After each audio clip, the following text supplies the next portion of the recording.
来看台南南势港价古厝是全台湾目前上界大保存上完整的万南式的农村住落，但年制作的时阵拢会出现几率大人。年初的时阵发生家己大埔大地震损害古厝，不过呢，这后代子孙有关有伫咧清明的时阵回来制作，但是今年人有较少寡，就有可能是地震损害着害因无到过年，住较远的人就无回来啊。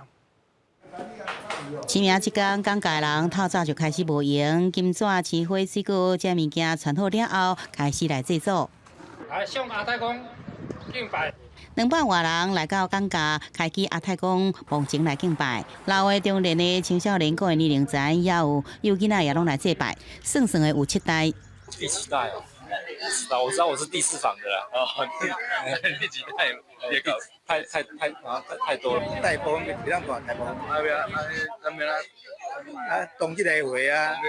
台山山边仔的南势港家古厝有市定历史建筑甲传统村庄这相残的文字身份，是地方重要文化资产。年初大地震，甲庄仔内35间旧厝拢摇歹去啊，袂少厝厝遐破去，壁也拢逼开，只有暂时用篷布盖掉咧，避免漏水。真侪官司户到别个所在安置，也有想要回乡制作的子孙无度过暝，互今年制作的人数比往年较少。目前有这个大人的这部分，今年都预计啦，伫这个5月底左右会来进行着迄个施作。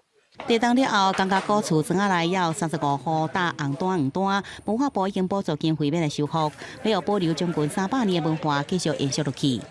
记者从报道。